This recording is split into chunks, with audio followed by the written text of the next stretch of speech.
In May of 2019, we took a trip to New Mexico and Colorado. Two highlights of this trip: we visited some very good friends in Colorado. Prior to that, we stayed in a real cave in New Mexico for 3 nights. Now that I have your attention, let me describe our trip. So May 12th, we flew from Hartford with a connector through Minneapolis into Albuquerque, New Mexico at their airport called the Sunport. And we stayed in Old Town, Albuquerque. I'm not going to narrate, I'm not going to read all that. So if you want to read that, you can just pause the video or not, just keep going. But this is like the Old Town Square. It says "See Other Side" on the back of that plaque, so you walk around the back, and there's a little bit more information about the history of Albuquerque. So Albuquerque was actually founded by Don Francisco Cuervo y Valdez. I don't speak Spanish, but that's probably a reasonable guess. And as you enter Old Town, at least from one direction, there's this very large statue of him. We stayed at the Hotel Albuquerque at Old Town. It's a historic hotel. And it was really nice. This is the lobby. And actually, we stayed in a hotel a year ago in Santa Fe, New Mexico, and the lobby almost looked exactly like this. It was a bit smaller, though. But I guess the architecture out west has some commonalities among that whole area. So this is a view from our hotel room. We were pretty high up, and there's this really cool mountain range out in the back, and pretty much this part of the city of Albuquerque. Okay, so that was the day that we checked in. The next day, we took a private tour from Corn Maiden Tours. Now, the reason I booked it through TripAdvisor is, unlike the Corn Maiden Tours website, as far as I could tell, that did not include a hotel pickup and drop-off, whereas through TripAdvisor, it did. So we went through TripAdvisor, and was a half-day tour, about 4 to 5 hours. And basically, because it was a private tour, the woman who gave it to us asked us what we wanted to see, what our interests were. So they try to tailor these private tours to the individuals. So the first part of the tour actually was in the outskirts of Albuquerque to the Sandia Peak Tramway. Try that again. So downtown Albuquerque is here. There's Old Town there, and then the tramway is up here in the mountains. Sandia Peak Tramway and Sandia Crest is up here. So the tram basically is going to go up that mountain. And so Sandia Peak is part of the Cibola National Forest. You can see the wires of the tramway leading from down below to up on top. And that's what the trams look like. So they have a number of these attached to the ropes that go up and down the mountain, carrying people, including us. So this is what the tram looks like when it's about to dock down below. And of course, they have to come in very slowly. Not a lot of people on that return trip. You can come back anytime you want. Basically, you can go up and hike around. You don't have to come back immediately. Spend some time up there. But we had other things to do, so we didn't spend a lot of time up there. Okay. So this video is actually about 13 and a half minutes long.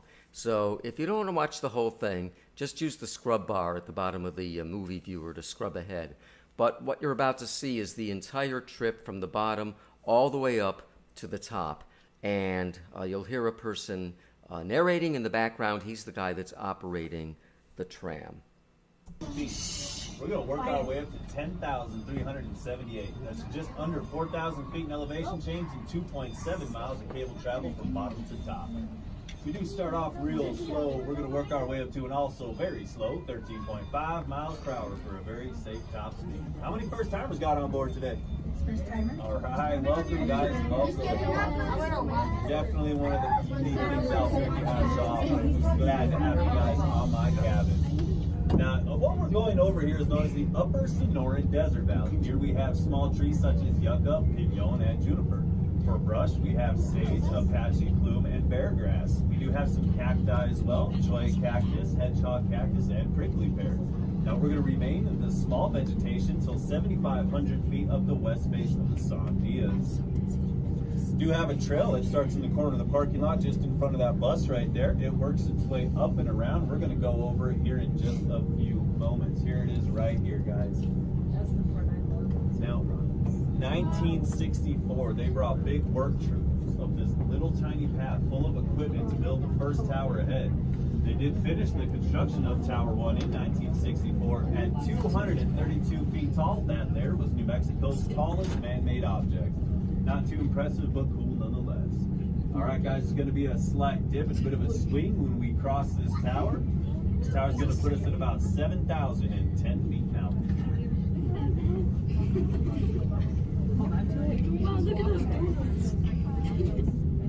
All right, guys, slight swing and sway coming up. Okay, hands up.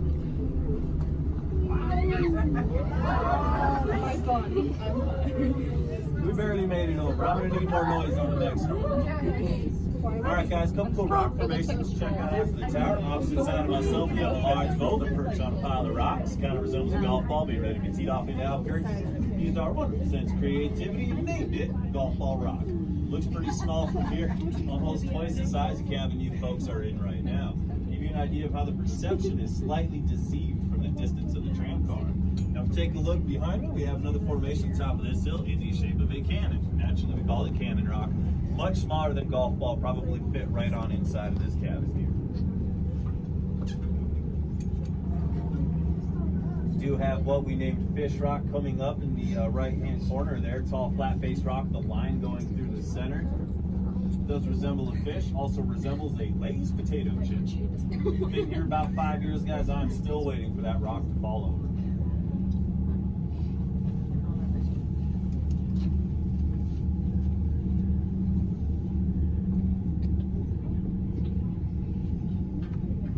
And I'm going to point at one more rock formation, then I'm going to stop pointing at rock formations, guys, I promise. Behind me on the right-hand side of this canyon, you see what seems to be a tall stack of rocks about a quarter of the way up there. That was not stacked up. Like all these formations I've pointed out were all caused by what's known as weather erosion. The weather pretty much over time erodes away the earth, and that is what's kind of left there. Now just behind we have some taller vegetation, meaning we're transitioning out of the Upper Sonoran Desert Valley into our next vegetation zone known as the Ponderosa Belt. Now right here, just to the right of us, this is known as Critical Point. This is the only spot along the line of the tram where we had to use any explosives to get the thing up. You can tell by all the rubble down below there.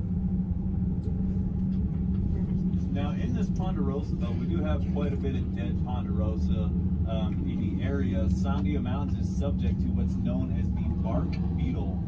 It's a nasty little bugger, microscopic. It tears apart forested areas in the country.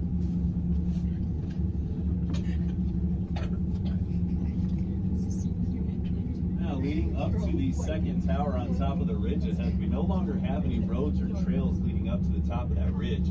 They had to use helicopters to bring all the material up there and the personnel to erect the tower.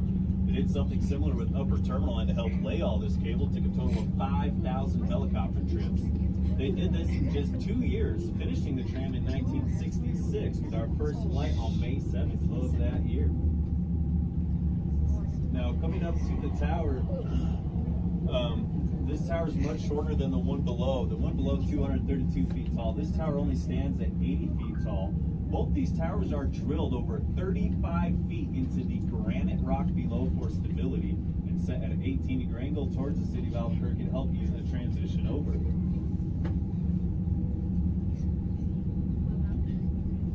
When we get up to Tower 2, folks, we're still not even going to be halfway there.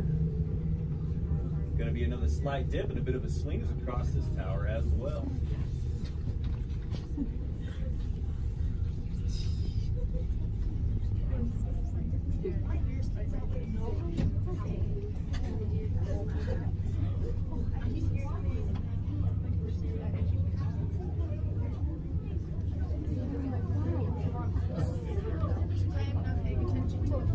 All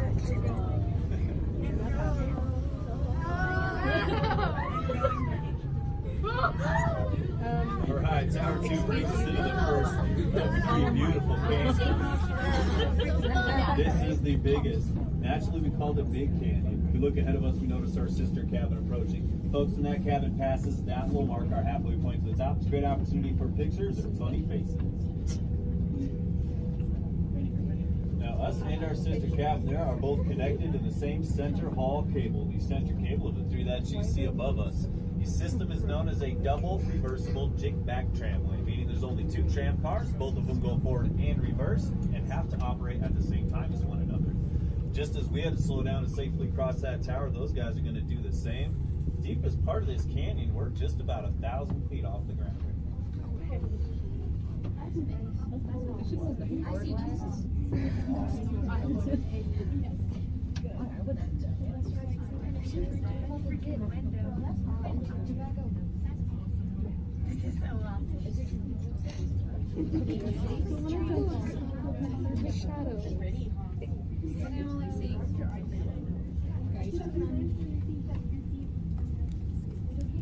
Alright, getting back up to normal operating speed. You do come across a lot of tall, jagged cliffs inside of Tower 2. Some of you guys may be wondering about rock climbers.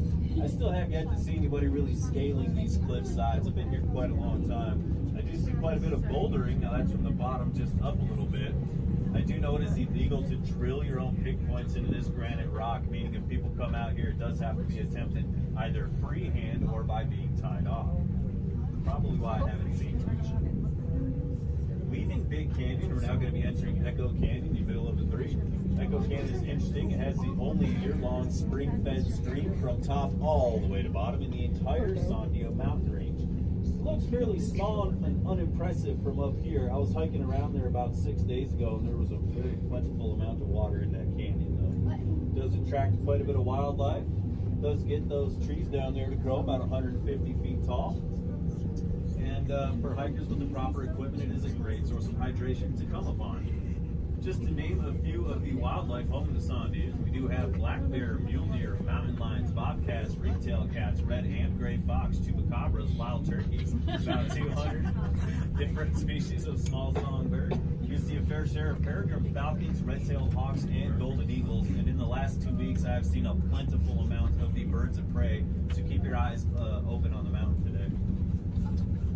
We do have lots of pink and red tint inside of this 90% granite mountain. We have minerals in there such as potassium, feldspar, quartz, and mica. During our sunset, this mountain reflects a bright, beautiful pink glow back at Albuquerque, and that is one of the original reasons believed for the naming of the Sandias, Sandia being Spanish for watermelon.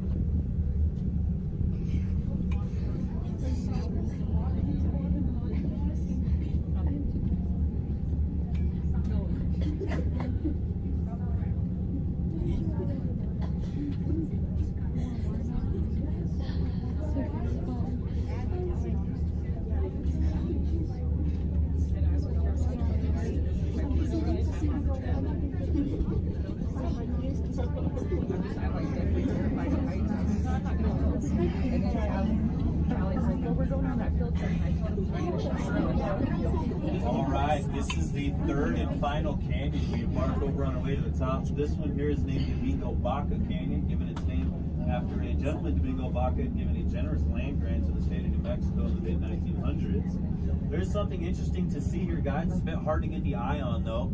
Take a look behind me up at the top of that tallest left-hand peak and follow the skyline. You'll see a small square rock house structure at the very tip. Follow that skyline. You see a little window on the side wall. Those of you on the south side of the cabin, if we get up just a little bit higher and you look in that direction, definitely be able to see it. So that's Kiwanis cabin. That was originally built out of wood in the year 1933 by the Civilian Conservation Corps. They pioneered most of the trails and roads still used on the mountain today. It was struck by lightning in 1937 and burnt to the ground. I don't know why they rebuilt a second cabin out of wood, but they did. They found out recently that this, not recently, but soon after, that this mountain sees wind speeds well over 100 miles per hour occasionally. It did blow off the top of that peak up there. So we have these layers of sedimentary limestone cresting the granite rock of these mountains.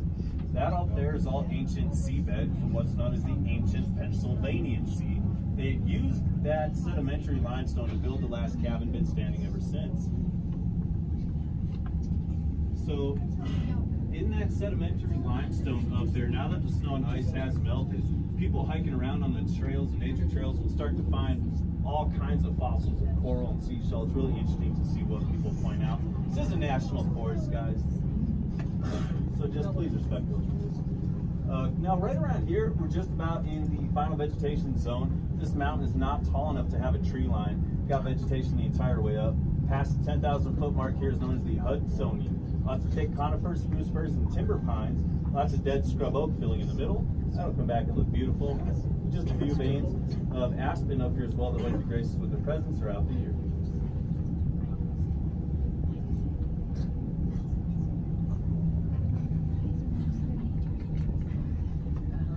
All right, guys, we're slowing down. Just about made it to 10,378 feet.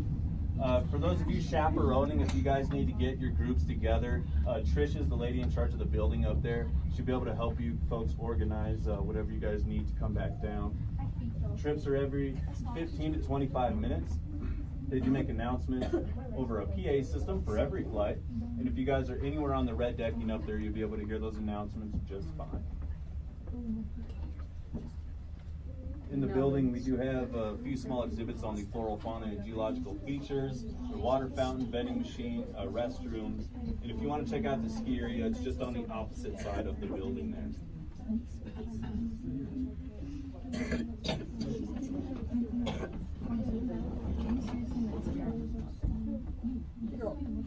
Hey guys, when you get off the trail, stay together until we figure out where we're gonna go, okay? I don't want you guys darting off looking at things. You guys are each gonna be with an adult, and we have like 4 or 5 students each with an adult.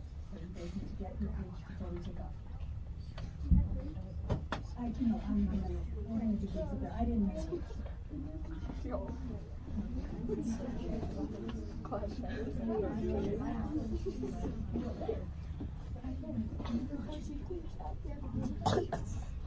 Always tough to Bounces down. I rode this in 1967. First cabins, huh?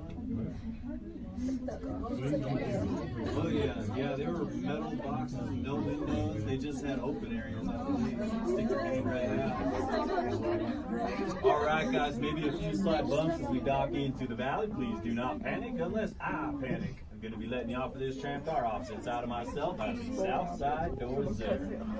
Now, when this tram car stops and they open the doors, guys, please watch your step. Please mind the gap. You folks enjoy your time on. Okay, so there you go. That was the trip up. Don't worry, I'm not going to show you the whole trip back. If you want to see that, play this in reverse or something. Anyway, although the crowd noise, you might have noticed there was a school bus down at the base, and so they were mostly a bunch of young kids with us, but they were very well behaved and pretty much kept quiet while he was narrating, which was great. Okay, so that's the building at the top that he referred to, and yeah, we're now at 10,378 feet. I had not yet fully acclimated from East Coast flat to New Mexico highs, so I was just a little bit out of breath, but it wasn't horrible. I did acclimate pretty quickly. And so this is just the very end of the way back down, just to show you what it's like to dock. Because now I'm standing, well, actually I'm standing in the same place in the tram that I was going up, but now I can see the reverse shot of it going down. So notice even the base station is 6,559 feet high. So yeah, we're pretty high up in this area of New Mexico. But we went from 6,559 to 10,000 plus at the top. Okay, so that's the Sandia Peak and the Sandia tram that goes to the Sandia Peak. I highly recommend this unless you're terrified of heights. So after that, we drove from Sandia area. So there's Sandia Park over here. There's the part, as I said, part of the Cibola National Forest. And we made our way to something that wasn't overly exciting, but it was okay. And that was the Coronado Historic Site, which is the remains of a Pueblo village with some pre-Columbian art. And so that's the welcome area right over there. And off to the left, you can see some of those ruins. Okay, didn't spend a lot of time there, which was fine with me. There really wasn't that much to see.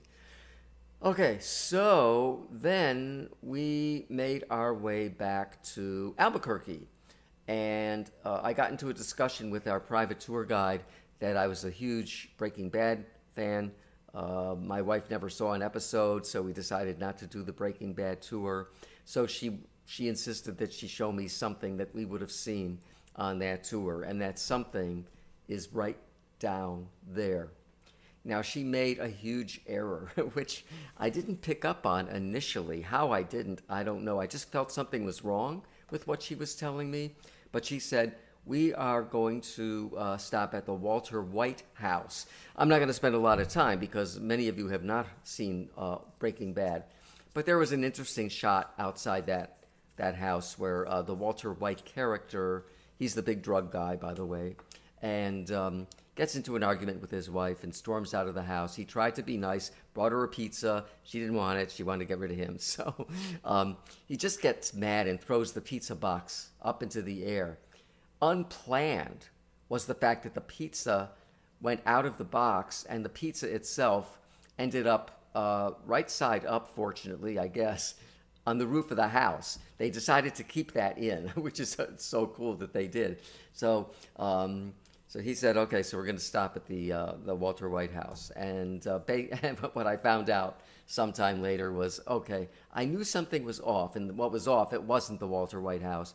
It was another set from Breaking Bad, because it was all filmed in the Albuquerque area and the surrounds. It was Jesse Pinkman's house. He's a character. He's the young guy that helps Walter White make all the drugs and distribute them. And that was played superbly by Aaron Paul. It was the Jesse Pinkman house, and that's the house, and I'm standing in front of that house. So we never actually got to the Walter White House.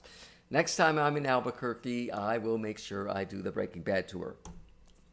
So that night, I'm looking around for a place to eat, and this was like a 5-minute walk from our hotel, and it looked pretty good, actually, and our tour guide said that it is pretty good.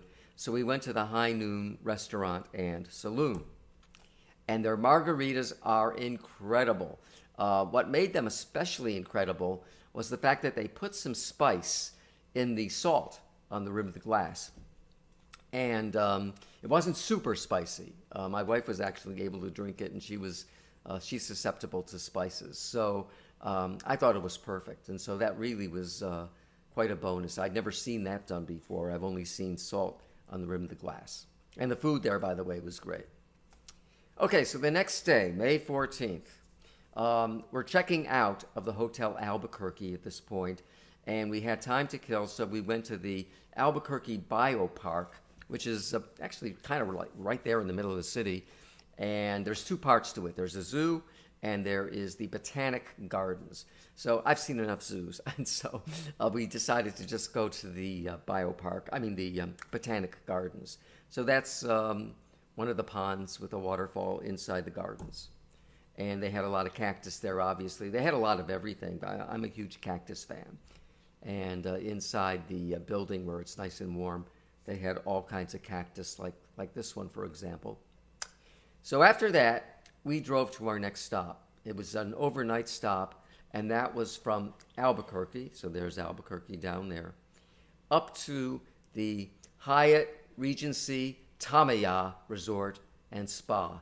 One thing I've learned in listening to people speak out there is that the emphasis tends to be more on the first syllable of a multisyllabic word, because I had been pronouncing this Tamaya, and that's wrong. It's Tamaya. And in fact, if you caught me earlier, I said Sandia. And if you listen to the narrator, he said Sandia. So that seems to be probably some reflection of the indigenous people's language. I'm not sure. But it does seem to be a general situation out there. So the Hyatt Regency Tamaya Resort and Spa. And, we didn't have to spend overnight there, but I saw it online and it looked really interesting. So I figured, okay, a couple nights in the Hotel Albuquerque, then we'll leave the city heading north toward our next destination. So we stayed there, and it looks like this. It was gorgeous. I love this kind of Pueblo-style architecture, and it was really a pretty magnificent place. We had dinner outside. They have various restaurants to choose from, but one of them was being remodeled. But that was fine because I always look at the menus in advance, and this one had something really interesting. So we're sitting outside, and we're under a cover. I didn't want to sit in the sun, getting kind of hot. And yeah, beautiful view of the mountain range. And what I saw on the menu that I really wanted to have, I'm sorry, not fish tacos. I don't like fish. Duck tacos. I'd never, I've had a lot of duck. I've eaten a lot of duck, and I've had tacos, but I've never had the two combined. So those are 3 duck tacos. They were delicious. I really love that. And I'm sure that with a little effort, I could duplicate that recipe or at least come reasonably close. Now at night, look, this is out of our window, out of our suite. Nice view of those mountains. And they told us that, if you wait till around sunset, the way the sun hits those mountains it makes them glow sort of a pinkish red. And I guess it all has to do with the geological configuration and composition of the mountains. That is well outside my depth. I don't know anything about that, but it's true, and that's what they look like. It was pretty unique. Okay, so we check out of there, and now May 15th, we head to one of the 2 things that I mentioned in my introduction, the cave. The cave is located just a little bit outside of Farmington in the northwest corner of New Mexico. So we drove to the cave. This drive, by the way, in blue that you see on Google Maps, was actually pretty scenic all the way up. So it was a pretty nice drive. And we meet the manager of the cave outside a church in Farmington. And the cave is called Kokopelli's Cave. That's part of the brochure. Again, I'm not going to read all that. You can find all this information online at kokoscave.us. That's the part of the back of that brochure describing the meals. Meals are, it's a fully equipped kitchen, as you'll see.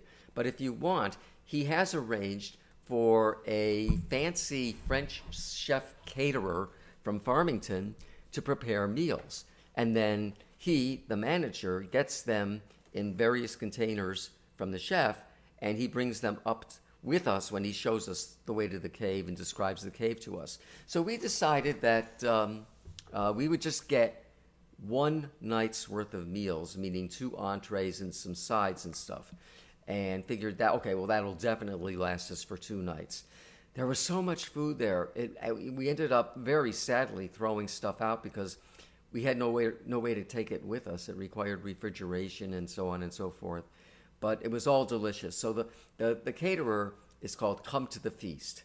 And the chef is Mark over on the right. And the other chef is Anne. Now, I'm going to show you a movie of an inside tour of the cave. It's not super long, but I'll be narrating as we go from room to room. So this is like about 5-10 minutes after we arrived at the cave and after the manager showed us what's inside the cave and so on and so forth, and he left, and I shot this movie. Well, here we are. We have arrived at Kokopelli's Cave, and there's hummingbirds buzzing me every which way because there's a feeder, which we got to refill. Actually, there's 2 feeders. And we're just going to go into the cave. My wife's going to let me in, I hope. Otherwise, I'm spending the night. Okay, so here we are. We are in the cave. And you can tell that it looks like a cave, because it is a cave. Okay, so let's see. On this tour, I'll make sure I don't trip. So first we'll go this way. So this is the living room area. All kinds of stuff over on that ledge. There's ledges everywhere, in the rocks and everywhere. Nice chair, nice sofa, coffee table, of course, and a relatively new widescreen TV that's mounted into the wall. I mean, that's just incredible, with a sound bar down below. You don't see that every day. Again, all kinds of art from the local area. And I mean, everywhere you look, you're going to be seeing that. So I'm going to back up and we're going to go into the master bedroom. The only bedroom, actually. Oh, these are the guy in the admiral suit was an admiral, and he is the father of the guy on the right. So the admiral actually was responsible for putting this whole cave together, having it blasted out and everything. The son has taken over now, so they're the actual owners. Okay. And, oh, I didn't realize we have drapes over here. Okay, that's cool. And then so we walk in, there's robes, there's a wardrobe, there's a bunch of pillows in the corner, tables with lamps, which are operatable, by the way, by Siri. And, again, dressers. Over here, another lounge chair that looks incredibly cool. Something else over here. And then another window. And you can feed squirrels and all kinds of things. They want us to do that, actually. They don't mind. Okay, so coming back into the living room area as we go around this cave. Steps everywhere, but they're all lit up, so very difficult to fall. And then a chest of whatever, and there is a table, and this is the kiva, and normally you'd be able to light a fire in that far corner, but it's out of order right now, but that's okay. It's summertime, we don't really need a fire, but it's really cool having that inside. Now we're heading toward the kitchen. There's the dining room table and chairs, and here is our kitchen. Everything is fully stocked. It is advertised as a bed and breakfast. There's all kinds of things in the refrigerator and some of the cabinets. There's a microwave. Here is a washer and dryer over here. A relatively new refrigerator. And there's a stove, coffee maker, and sink, of course, toaster. There's no way that you could go hungry here. And in fact, we stopped at Chick-fil-A on the way up, so that's going to be tonight's dinner. But they gave us a bottle of wine for free. There's the bottle of wine. And again, lots of decorations on the walls. It's pretty incredible. I mean, everywhere you look, there's something. I have to go look at all of this stuff at some point. And here is the bathroom. Okay, so we're going into the bathroom. This is a combination bathtub, jacuzzi, and shower. So we don't usually use jacuzzis or bathtubs per se, so we'll use the shower. And the water comes out, let me zoom in, right over, if I can find it. Right there in that little opening, the water comes out. So it's almost going to be like a waterfall. Okay, so here is the sunken tub. And of course, there's a plunger. You can plunge down to get the water to flow out. And of course, towels, a sink, and fortunately, a toilet. That's pretty important. So I think I may have covered everything at this point. Yeah, we were over there. We're over there. And this is the way we came in, and therefore, it's also the way out. And there's some hungry hummingbirds out there that they still have some water, but we'll replenish it. So that is Kokopelli's cave, just outside of Farmington, New Mexico. So all those figures you saw within the cave of the hunched over figure playing a flute, that's Kokopelli. And I want to keep this relatively short, so I'm not going to give you all the information. You can find that on Google. But yeah, that's Kokopelli there. I mean, like, literally everywhere you look, there's Kokopelli. It's his cave, so who's going to argue? Okay, so if you go out of the cave and you walk back up, remember, to get out of the cave back to the car, you have to walk up the mountain. Had to walk down to get to the cave. And I'll show you that a little bit later on. But there's a little patio up here, which I'll describe right now. So these are the final stairs that walk down to the entrance. You can see the entrance to the cave down there. The sign says the Blacks, and that's because the admiral who owns this property, well, his last name is Black, so it makes a lot of sense. So here's this nice flat area right here, and nice places to look out, but you do have to, guess what, look out, and because it's a long way down.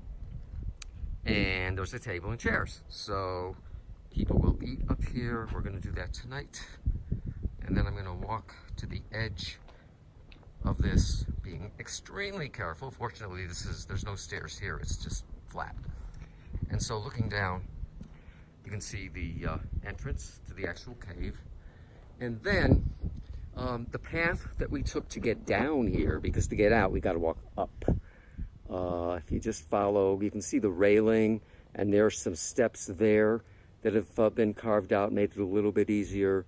And you follow those up, and there's more railing, and then it kind of winds around and disappears behind those rocks. So you do have to walk up there, and then walk a bit of a more distance to get to where we left the car. There's some tricky areas, but the trickiest ones have these railings. So unless you're a total klutz, it's really hard to hurt yourself. So yeah, I mean, it may look worse than it is. And in fact, to be honest with you, once you walk it once, every successive time you walk it is a lot easier. But you still have to be careful. There are some tricky places there. But you're well protected by those railings. You just got to grab one, and, it's a good idea to do that and not let go. Now, my favorite IPA is a brewery in Massachusetts, Charlton, Massachusetts. They used to be in Munson, Massachusetts, called Treehouse Brewery. And anyone that knows anything about beers knows that they are always top rated, among the top rated, if not the top rated, in all of the beer rating magazines and websites and so on and so forth. Thing is, you can't get it anywhere than at the brewery. They do not distribute their beers. So when I run up to Charlton, about 40 minutes from where I live, I buy a whole bunch and bring it back. But I decided, hey, I would really love to have some Treehouse IPAs on this trip. So I took a second suitcase. Plus, I was going to bring my friend in Colorado a bunch of beer as well. So that was what my initial thought was. But I said, well, if I'm bringing him beer, I'm going to have some for myself as well. So that second suitcase is loaded up mostly with beer, which was fine. I'm glad it didn't leak. That would have been a mess. But anyway, so I'm having this this one type of Treehouse IPA. Actually, it's an American IPA called Sap. They also make just a simple Sap. This is a little bit extra, something or other. It has to do with the hops. So anyway, I'm out there drinking this Treehouse IPA. And so I put this photo of me doing that. Oh, there's my Chick-fil-A sandwich, which was awesome. Anyway, I'm drinking that, and I put this on my website, on my Facebook site. And I sent a copy over to Treehouse, and so they liked having that up there because I'm sure that I'm the only one, number one, who's in a cave with a Treehouse beer anywhere in the world, and definitely in Kokopelli's cave. So as you can see on the bottom where there's a comment, they thought that was awesome. Thank you so much for sharing. Cheers. So I'll have to remind them about that next time I go. Hey, I'm the guy who, do I get some free beer? And they're going to say, nope. Okay, so you've seen hummingbirds, but what you've seen is an understatement about the hummingbird situation right outside this cave. So here is a brief video I made. So I'm outside the Kokopelli cave in New Mexico and watching a Red Sox game. One-run game. However, let me just get off of my iPad. And now you can see where I am. And here we have hummingbirds at our hummingbird feeder. Been buzzing around all afternoon.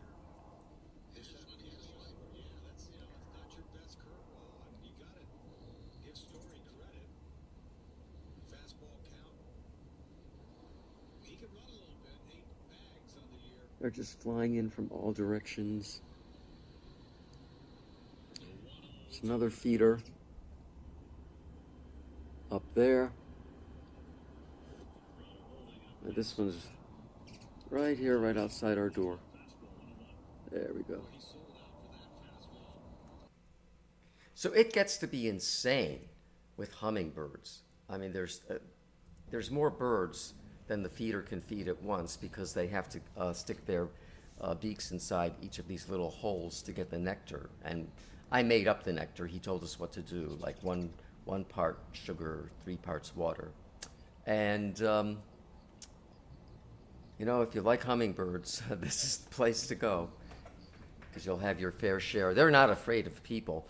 One time, the feeder only had a little bit of liquid left, so I disassembled it and refilled it. But while I'm doing that, I am getting buzzed every which way by these birds.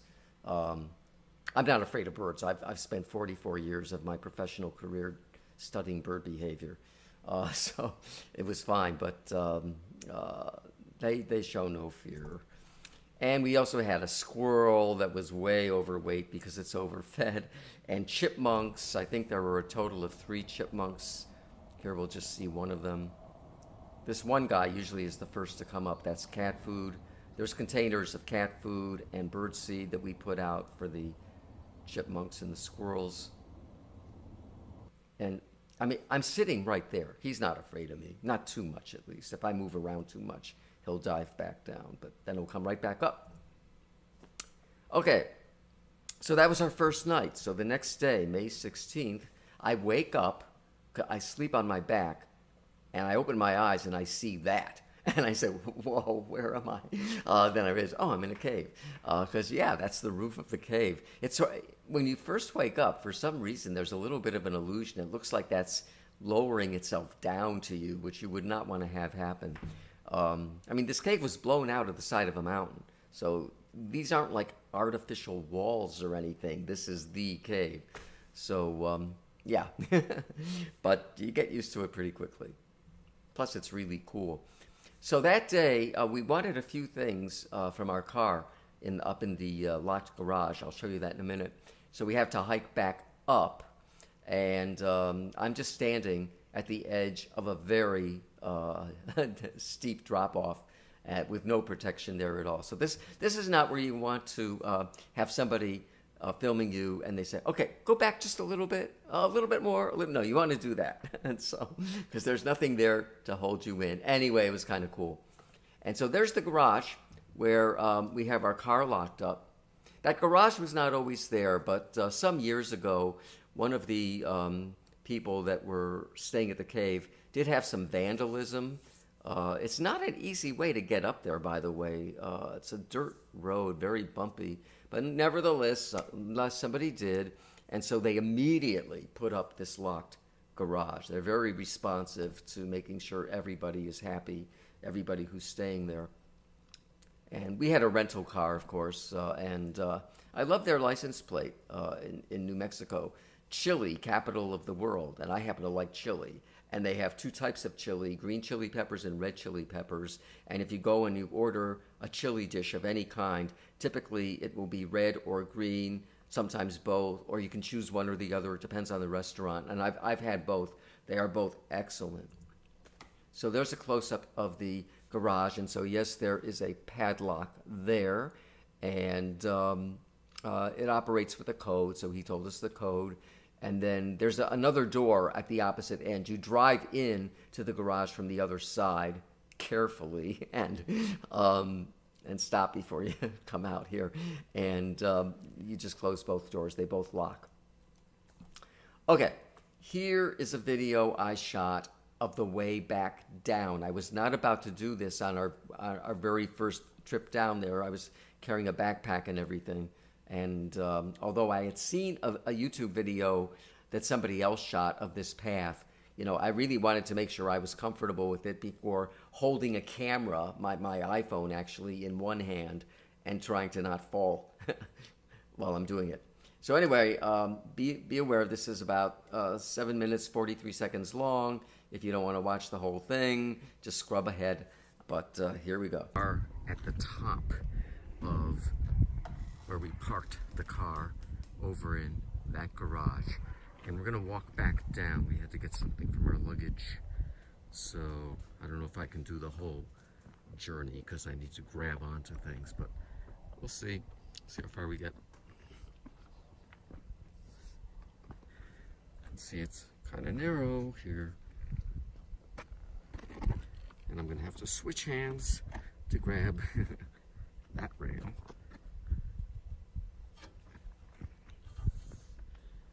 It's safe as long as you're holding rails and stuff.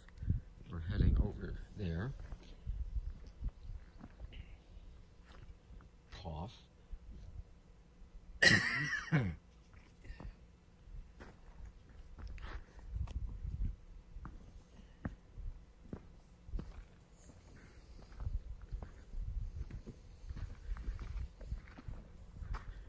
There's a view of where we are right now. And this is probably the flattest part right here. But we're heading to another rail.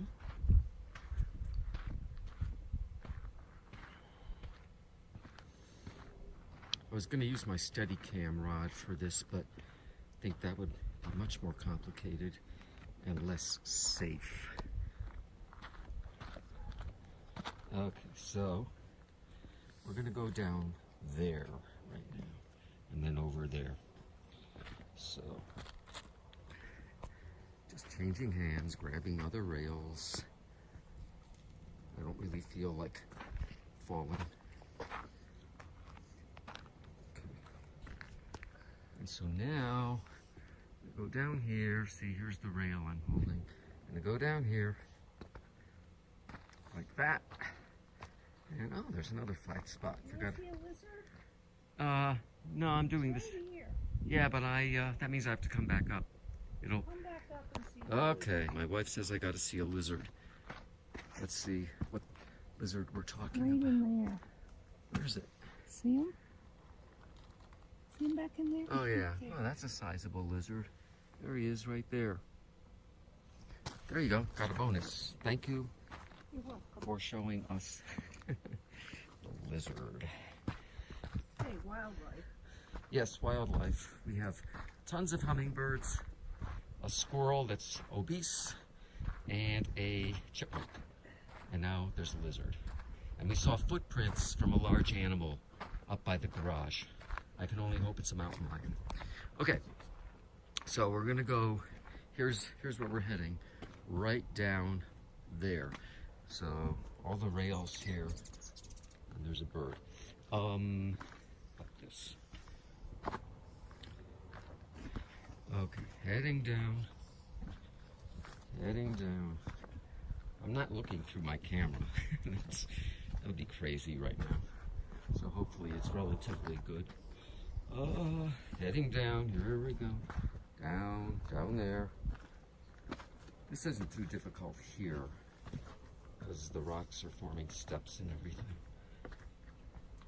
And it's got a good rail.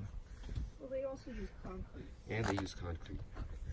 Okay, so this gate is open. It's only closed when they shut down for the winter. So I'm gonna go past the gate and down here, grab more rail, and that's the platform that we climb up to eat outside when we want to eat outside. And we're getting here now. This is an interesting spot because it's super narrow, but there's rocks on both sides, so I don't see how anybody could fall. Oh, they could fall forward. Oh, they could fall forward, yeah. Actually, I'm pretty good at that lately in Cincinnati at the stadium, but that's another issue. Okay. So I'm just holding on to the rocks, and there's a rail that I can grab in a second, and then another one down below. So first I'm gonna grab that one, and now I'm gonna step down, and I'm gonna let go of that one, and I'm gonna grab That one. And go down here like that. This probably looks worse than it is. This is the second time we've walked these stairs down because when we moved in yesterday we had to. And I had only seen a YouTube video of this, so I knew a little bit of what to expect. And this part's very easy. We're underneath that. It's the coal seam. It's what? That's the coal seam, that Coal, dark gray. coal seam. Oh yeah, oh right in there, coal. Right in there. That's what they are drilling into to get the gas, Uh-huh. the natural gas. And here we are, we're at the platform, we're almost back to the cave. Right over here. And actually down here, turn the wrong way. More rails, fortunately. And this way, no, we're not going down there, that's not good. So here, it's a little steep here, but again, there's rails everywhere. So grab that rail, and we're getting close, very close. Barbecue grill. And this part is just got to be real careful right in here because there's not a lot, but there's something to grab. And over here, there's one on the other side to grab. Show them the hummingbirds when you get there. Hummingbirds. Oh, I made all kinds of hummingbird movies. That'll be separate. Yeah, but show them the little hummingbird. There's some in the back. Where's the hummingbirds? Oh, I see them now. And of course, the squirrel, when he comes up from over here and comes over there. We put food over there. The chipmunk, on the other hand, usually comes up right through that slot and then takes some food and runs back down there, eats it, comes back up through that slot. And here we are back at the cave. Okay, so that's the path, and I was going slower than usual because I'm trying to make this movie, so it's typically doesn't last. It's not usually that long a venture. Okay, like I said, we did order one night's worth of food, what we thought was going to be one night's worth of food, from Come to the Feast. And there's Mark again and Ann. And this is what we, so they send you a whole array of things to choose from, and then you just choose it. And so we started with 3 cheese, artisan cheeses, and all this stuff that comes with it. And then we had 2 entrees, one for each of us. Roasted organic chicken breast, orange, Grand Marnier. You can see this is not a fast food place. And then the other one of us had pork tenderloin, roasted port wine, cranberry mushroom sauce. And then there were various accompaniments to choose, so we chose these things. And then dessert, we both love chocolate mousse, so we had 2 chocolate mousse, and everything comes with French bread and butter. So that was way too much to eat. For example, we figured, okay, first of all, we don't eat a lot at any given meal, so there's that. We probably eat a lot less than a lot of people we know eat. So we decided, okay, let's have cheese for lunch. So we opened this up, and that is, I don't know if you can tell from the photo, there's a lot of cheese in this container. They even label it for you, which is nice, most of which I would be able to identify. But, and then it comes with crackers and Melba toast, and oh my God. So we didn't even finish all that, but at least that we could take with us a couple nights later, a couple days later when we checked out of the cave and ate it in the car. And this is, why am I showing, oh, I know why I'm showing you this. Hawks. So we also had about 4 hawks in the area that kept coming by while we were up in the patio or sometimes down below. and you can see them here pretty close by. Now, I have a really tough time, even though I work right now as a retired person at a raptor rehabilitation center back in Connecticut. I'm not great at identifying birds, even though I did 44 years of bird research. It didn't include having to identify them. But I'm pretty sure these are red-tailed hawks because they're very common in this area. They're not the only hawk species, but they do fit the basic description from the occasional views I got of them from above and below of the red-tailed hawks. In Connecticut, we have mostly red-shouldered hawks. I think we have some red-tailed, but mostly red-shouldered. That's our first night of dinner. So, maybe it doesn't look like a lot to most people, one chicken breast each, but for us, plus these vegetables, there's just a lot of food there. So that's why we were unable to really finish everything. Next time, and we do hope to return to the cave at some point, we're just getting one entree, and that'll last both of us for at least 2 nights. Now, the next day, May 17th, it rained all day. And we stayed in the cave. We're not going anywhere in the rain. And quite honestly, I'm not sure we would have gone anywhere anyway because we just loved being in the cave. It was such a unique experience. So we were watching movies all day long on our iPads and stuff. We could have used the TV. The cave had all kinds of DVDs, Blu-rays, and VHS tapes, old technology, but nonetheless. But I preload our mobile equipment with movies that I get on iTunes so that we can watch them offline, even though we had Wi-Fi in the cave, though there was a bit of a Wi-Fi issue. I won't get into that. It got resolved. But in any event, that's how we spent the day. And I don't bemoan the fact that it's raining. New Mexico is so dry, they need as much rain as they can get. And they've been lucky. This year, they've had more rain, much more rain than usual. So for New Mexico's sake, that was a good thing. So the next day, May 18th, is our day to check out of the cave. Very sad. Well, this is our last day at Kokopelli Cave, and this was just, there goes the chipmunk. I had put more food out. They were already out there eating. The chipmunks don't like me being out here with them very much, though they've done it. They've tolerated it. I just came out the door, though. And I restocked the hummingbird feeders, that one, and I walked up to the patio first thing in the morning, didn't kill myself, and I did that one as well. There's a couple birds feeding on that one. The one down here is the one that really gets the feeding frenzy. So it's a really nice day today. We're going to drive from here when we make our climb up to the top to get our car out of the garage.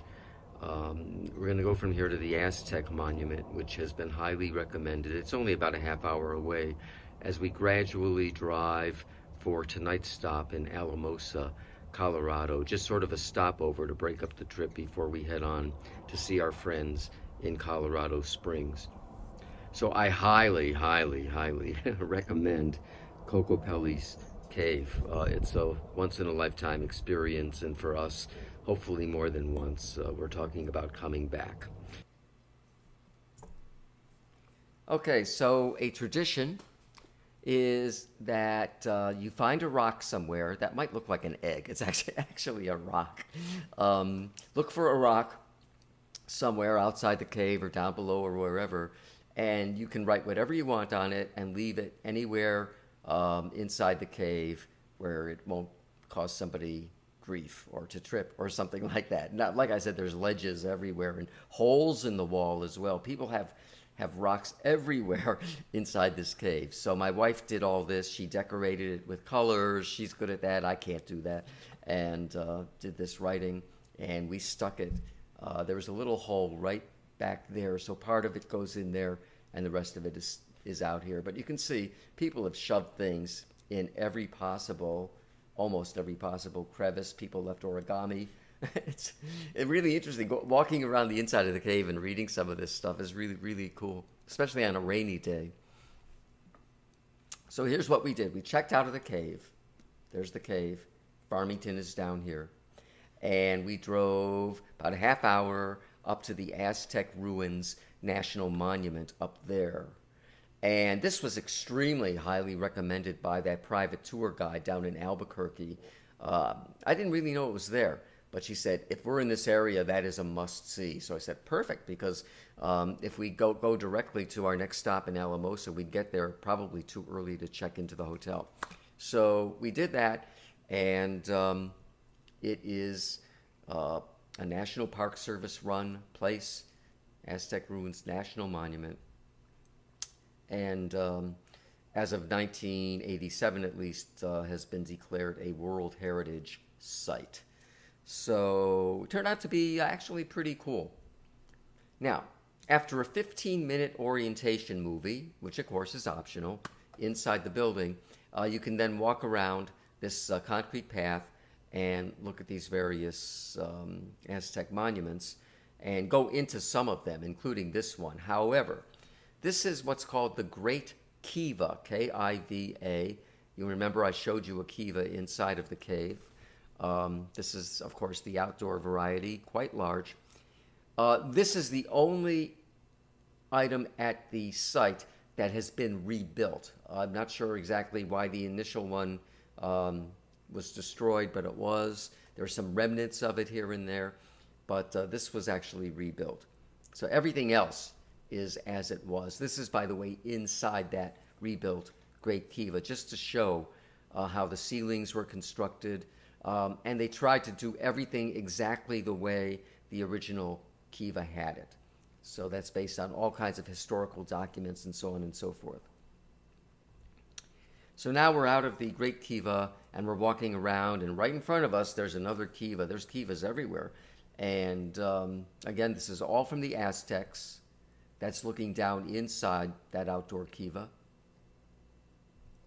And just going around the ruins. By the way, so they give you a guide to carry with you. You can't keep it. But there's like 19 points with explanations of each point. And outside of the ruins, there's a number that corresponds to what it is you're about to read. That is the Great Kiva. But when we got to the 19th one, so we're about to leave, I just decided to do a very quick outdoor shot, giving an overview of the Aztec ruins. Not super huge, which is fine with me. I get bored if I spend too much time in one place. So about a 40-minute walkthrough, which for me was absolutely perfect. The Aztec Ruins National Monument.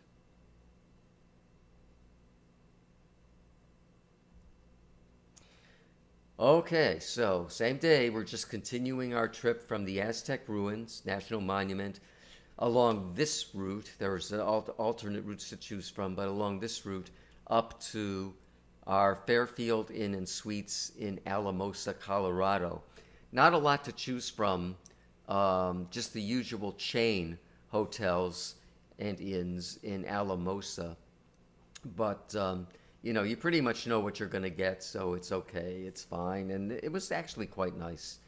And along the way, we were very high up, actually, extremely high up in our car. And then on the way down, we are following this river. In the short narration that I'm about to do in the movie, I didn't know the name of the river, but I found out shortly after that, that was the Rio Grande River. Narrate this, though it is kind of windy, and of course you can see what the water's doing. We're coming down a mountain, having been up to 10,800 feet, which is pretty good. I'm not sure what river this is, but we've been following it down the mountain, and you can see that it's got a pretty good flow. In fact, I would call that a very good flow. Yeah, I don't think you'd want to go swimming in this particular part. But if you like rapids, well, unfortunately, it's incredibly narrow. I'm not sure you'd want to do that either. But, okay, so I'm not going to show anything about the Fairfield Inn. There's a Fairfield Inn. We did have a great Mexican dinner at a hotel, at a restaurant, rather, not too far from the hotel. But, okay, fine. By the way, I should mention there was something unique about that Mexican restaurant. they actually had a buffet. So if Mexican restaurants are notorious for really loading the food on your plate if you get an entree or something. So you could pick and choose whatever you want. Of course, you could order from the main menu an entree or whatever, but I really enjoyed the buffet, and you can go back as many times as you want for $12. Okay, so the next day we check out of the Fairfield Inn in Alamosa. We are now heading up into Colorado to visit our very good friends in Peyton, Colorado, up here. Peyton is like a suburb of Colorado Springs. So there were 3 routes to choose from. I really wanted this one up here, but even though I had that in my GPS on CarPlay, I got turned around somewhere. I don't know what happened. It happened somewhere in here. So we decided to just go ahead and do this middle one, which was fine. It was still very scenic. Okay, so we went to see our friends, and we spent 2 nights with them. And I'm not going to show you them or anything else. There's no point to that. I know what they look like. They know what I look like. Anyway, so it's now the next day, May 20th, and we went. They highly recommended we go to this restaurant. So the 4 of us go to the On the Border Mexican Grill and Cantina. And these are the things we had. I had, guess what? That's just an appetizer. These are empanadas. I had them filled with chicken. You could either choose chicken or ground beef. And I forgot who ordered whatever this is. And I think my wife ordered these fish tacos. She loves seafood. I can't stand seafood. So the one thing that the On the Border restaurant is noted for are their borderitas. And that's what a borderita looks like. It's a variation of a margarita. You can see what it's made with. And apparently that's fairly high alcohol content. They will only allow any given person to have 2 of them. So I had 2 of them. So it was excellent. I couldn't eat all of these. I think I only ate 2 or 3 at most. And our friends took the other ones home. However, when we went to the restaurant and when we came back from the restaurant, this is what we were faced with. A very rare snowstorm for mid-May in Colorado. And we didn't know how long it was going to last, but it was starting to snow heavier and heavier. And by nightfall, I shot this from their house looking out on the patio and over this plain. It was really starting to accumulate big time. Now, we're flying out the next day from Denver International Airport, which is about a 1.5-hour drive from Peyton. So I didn't know what was going to happen. The next morning, I wake up and I look out that window. It had been snowing all night long. And so, we're watching on TV, and there's traffic accidents like everywhere. Nobody expected this to happen. It's like, I forgot, 44 years or something since they've had a snow like this time of year. Oh, and on top of that, it was really, really windy. So anyway, fortunately, we did have an afternoon flight. So we got out of Peyton, decided to make our way very carefully and cautiously up to the Denver International Airport. And like you see, it's about an 1.5-hour drive. And there were lots of cars off the road that we saw like everywhere along the way. We did not take this photo. I was, just trying to concentrate on getting us there. This is stock. No, actually, this is footage from that storm on one of the newspaper sites. But again, 44 years since they've had a snow like this. It did snow up to 20 inches west of Denver.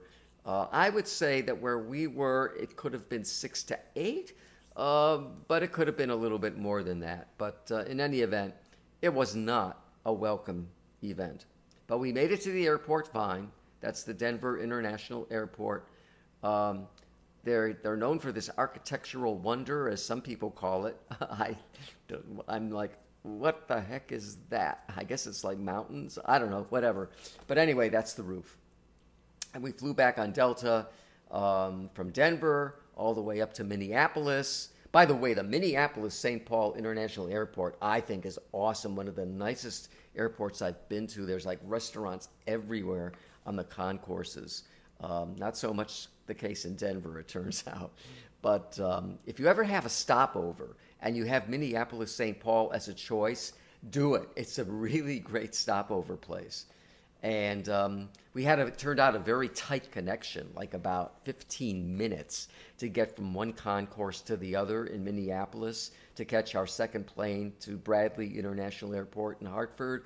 So we had to get one of those carts, though. You know, the driver puts you on this cart and drives you as fast as possible. But we made the plane. They were holding the plane because a whole bunch of us were late because of the weather in Colorado.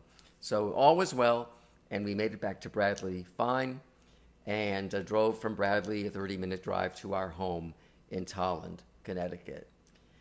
So there you go. That was our adventure in New Mexico and Colorado, where we got to see our friends once again. We missed them a whole lot, and stay in a most awesome cave. And by the way, that animation reminds me very much of that last day in Colorado.